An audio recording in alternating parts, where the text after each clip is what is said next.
and today I thought I'd talk a bit about something that I've been meaning to talk about a couple of weeks ago.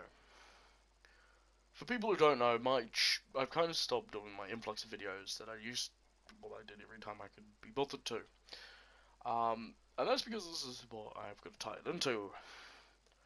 Unfortunately, I've got to deal with a lot of crap here in New Zealand at the moment, and a lot of my crap that I've got to deal with is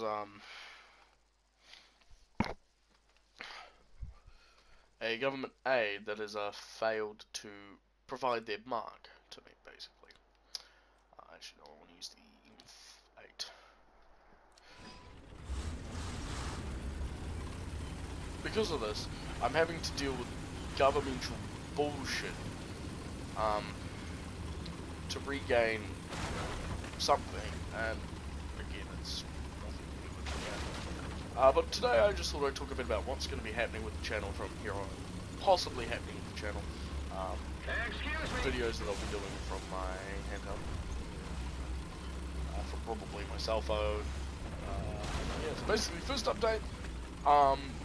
Videos are kind of slow at the moment because I've got to figure out what I need to keep and what I don't need to keep as my folks are moving, and I'm going with them. I don't know when we're moving, we're just moving. Up to Christchurch, the cities in South Island. The reason we're going up there is for many different reasons, of which I'm not going to give away.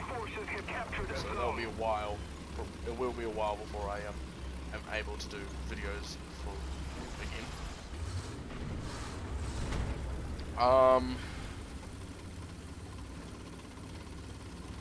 Problem with Bionicle, I am actually debating on making a video on saying don't join Facebook groups because of our forces have captured a zone.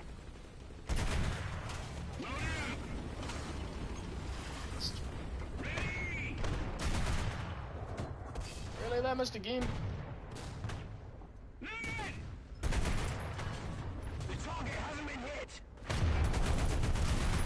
This is sidearm.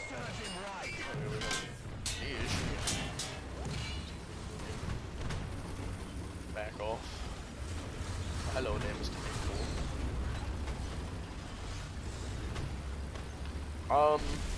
Yeah, there are things that are happening on the Bionicle Facebook group that is really becoming shit. Take him down. Attention, the designated grid square. I probably won't. Guess I drove out too far. Right. Oh yeah, no, that should have bounced. And again, I've been spending less on War Thunder because some of the mechanics in this game are just, well, for tanks it's broken. But as you saw, I should have been able to bounce that grenade shell from that Shitoe because I was basically too focused. It doesn't. The game doesn't seem to register the fact that if your tank is turned, it's still considered flat. There is an equal Sherman over there, and I am giving you the best before. Oh, there we go. Cover me. Rack off.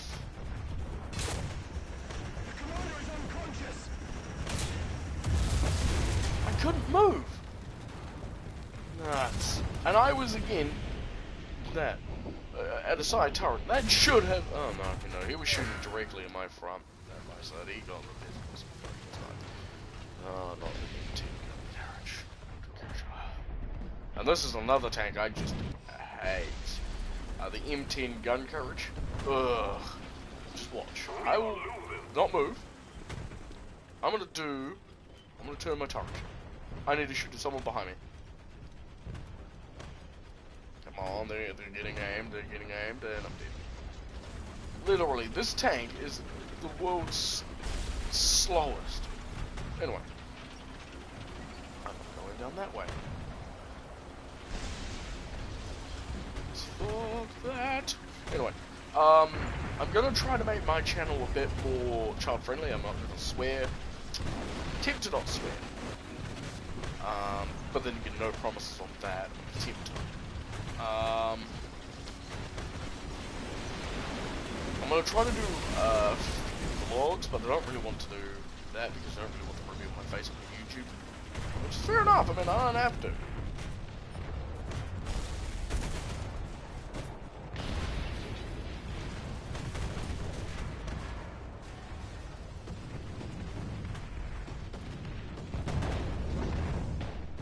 Enemy forces have captured a zone.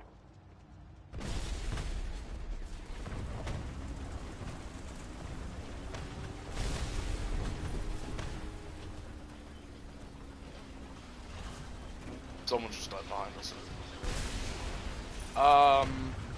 What else? What else? Well, I don't know, I'll just talk about random things. Yeah, the M10 was actually quite a good tank, during the Second World War. It was good, because it even resulted in Germans copying the design. Those were called Sturm Panzers, and they were basically copies. Germans took two of their Panther tanks and slapped armor and stuff on the side to make it look like an M10 gun carrier. It worked for a bit, but then they were both destroyed. They were destroyed by friendly fire rather than enemy fire. Hellfire.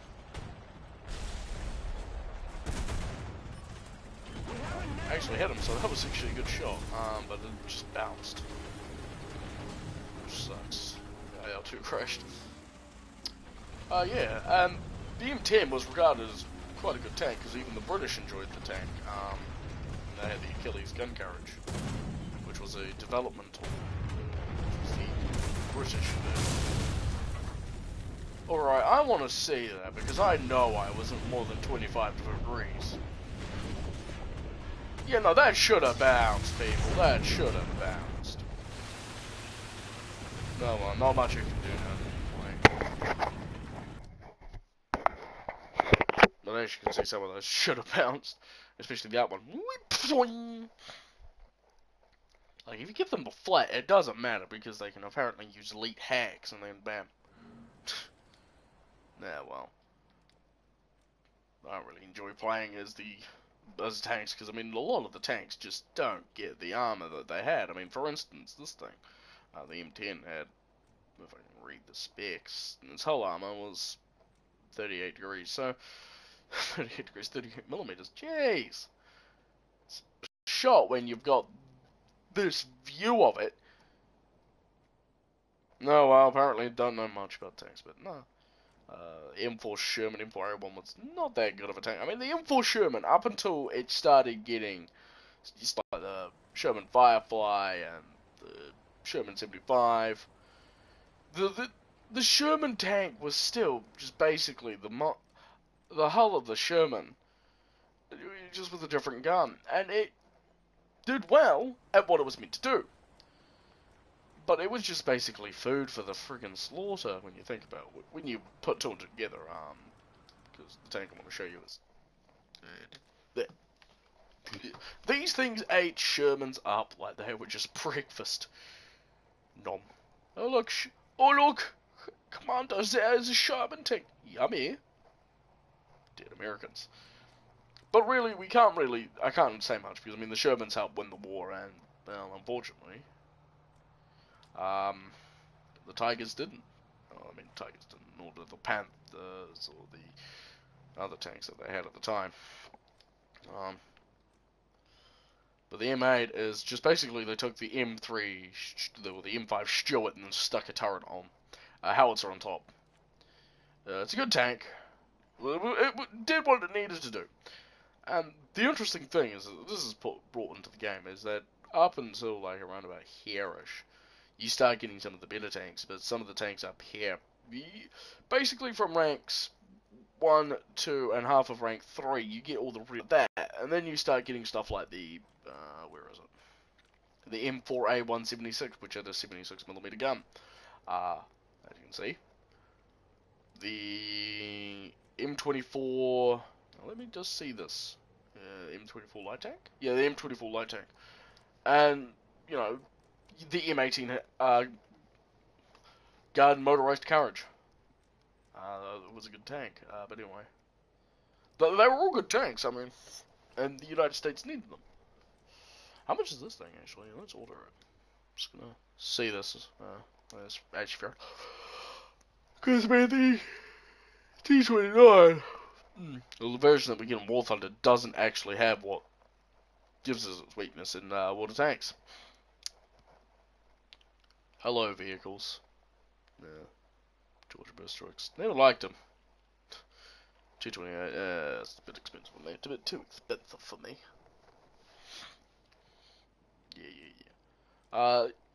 Yeah, and you can get different versions of the Sherman as well. I mean, you've got the Canadian Ram 2, which I do believe is the M4A5 here.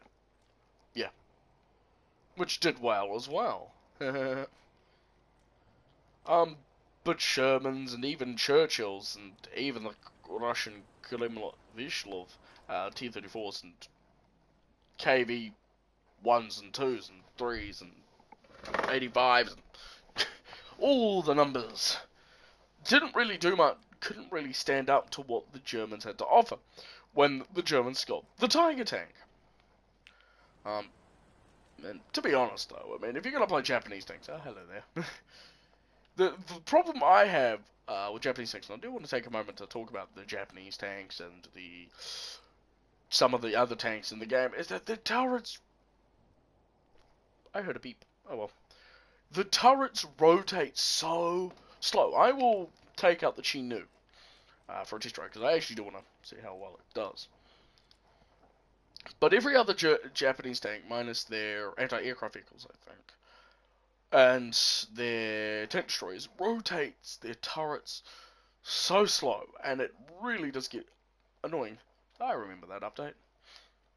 The SU-6 had the... I think that's a Zeus.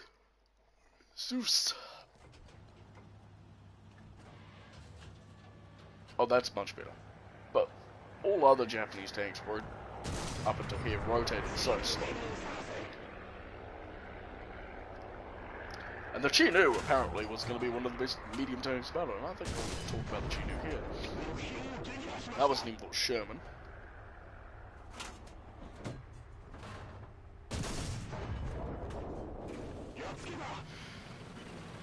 The Chinook, I do believe, was the Type 3. The Type 3 Chinook was Japan's medium tanks, was the result of Japan's medium tank program. I do believe it has a 57mm gun, which made it quite dangerous, especially to American tanks at the time. It was also light enough and fast enough to be taken around the many islands that Japan was fighting with. And this is the one thing people keep forgetting, is both Japan, New Zealand, the Philippines, basically any small nation country today have to deal with one thing: transporting our people somewhere. Everybody does.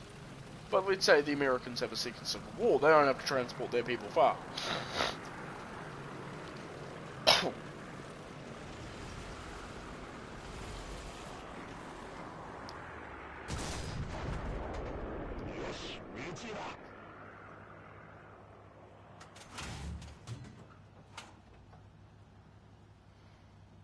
Unfortunately, for the development of the Chinook, the tank wouldn't be able to see full production as, well, the United States was closing in far too fast.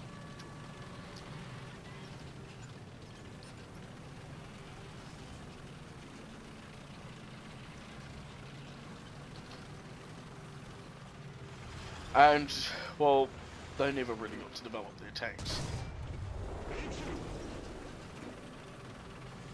The Chinook was basically developed far too late.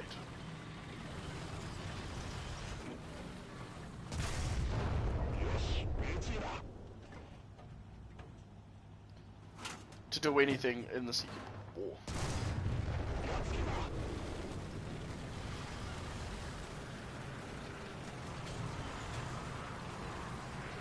I want to destroy other vehicles by fire.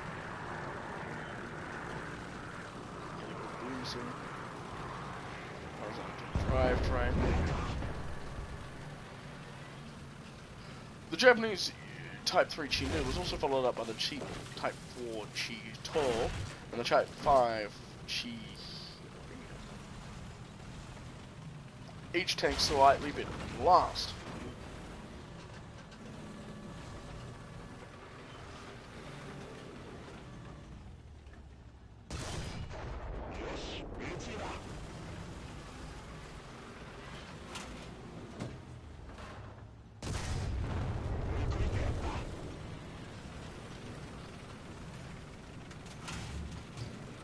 On board the tanks, you actually get two different versions of the Chi-Nu.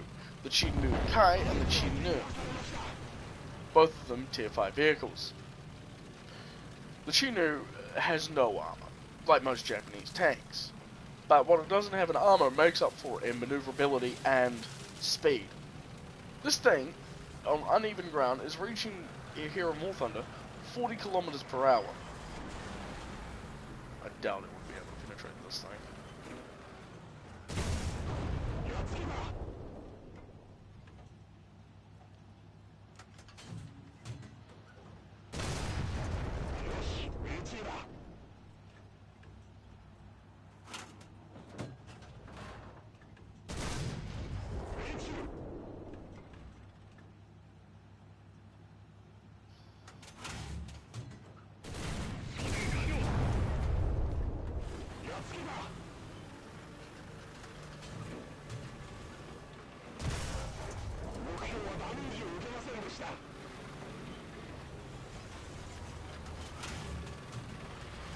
Curse you, American T-46. M103. Nope. I got green.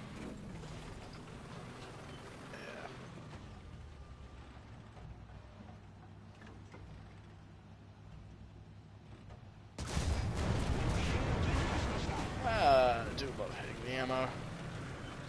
Big boom.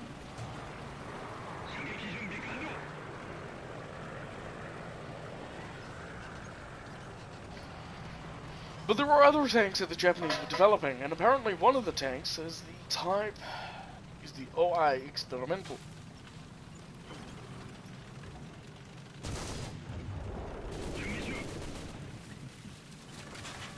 Apparently it was developed and sent to China.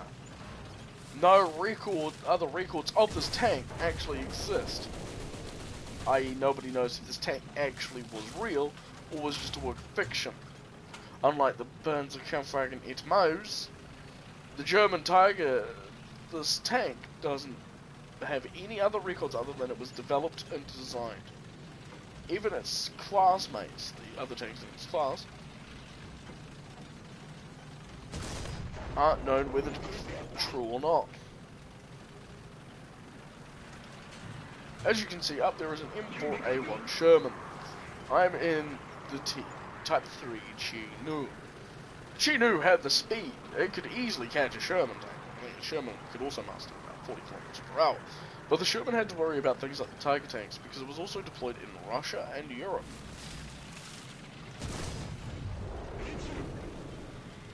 He did.